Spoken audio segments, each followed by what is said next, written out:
Le Venezuela maintenant. Rejoindre Rémi Inc, envoyé spécial d'RMC. Le chef de l'État vénézuélien, Nicolas Maduro, a donc rejeté hier soir l'ultimatum de plusieurs pays européens pour l'organisation d'une nouvelle élection présidentielle, tandis que les membres de l'Union européenne ont promis de reconnaître dans ce cas l'opposant Juan Guaidó comme président dès lundi, dès aujourd'hui. Cette pression de l'Union européenne ne va pas s'arrêter là, Rémi Inc.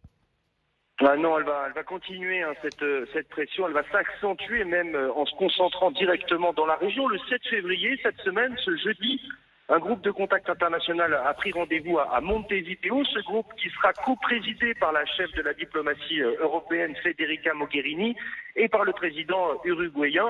Et la demande reste la même, favoriser là encore une élection présidentielle libre, transparente et crédible. Alors certains se demandent ici pourquoi cette pression européenne arrive si tard.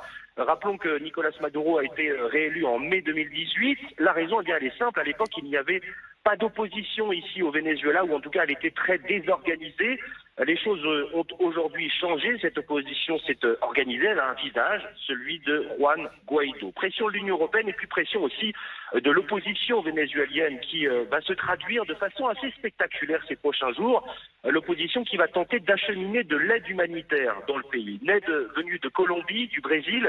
Et les députés de l'opposition, eh bien, vont aller directement aux frontières, vont retrousser leurs manches et faire passer cette aide directement et mettre ainsi Nicolas Maduro face à un dilemme. Empêcher le passage et laisser mourir son peuple, difficile évidemment, ou bien laisser faire l'opposition, difficile également pour Nicolas Maduro. Cette pression de l'opposition est-elle efficace, Rémi? Alors en tout cas, Nicolas Maduro ne lâche pas, on l'a entendu dans le journal tout à l'heure de Chloé Cambrolin à 7h, il a rejeté hier soir l'ultimatum des Européens et il continue de proposer la même chose, Nicolas Maduro, des élections législatives anticipées et non pas des élections présidentielles. Cette réponse qualifiée de farce par la France, cette pression de l'Union européenne, elle a peut-être permis de donner à l'opposition de nouveaux arguments.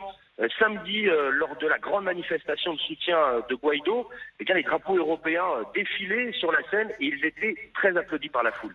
Que dit la population vénézuélienne? C'est ceux, les Vénézuéliens, qui sont restés dans leur pays, parce qu'ils sont des milliers à passer les frontières et à s'exiler.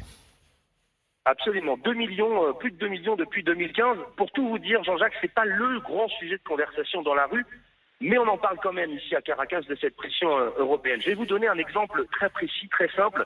J'étais dans le métro hier pour aller faire un reportage. Eh bien, un homme s'est approché de moi. Il m'a demandé d'où je venais.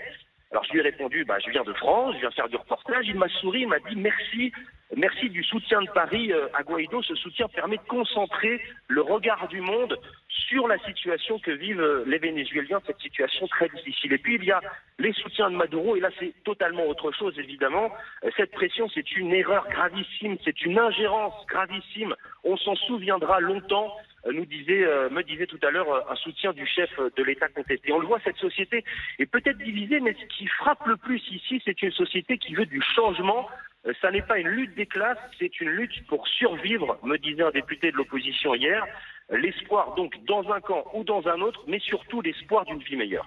Merci Rémi Inc. L'espoir d'une vie meilleure.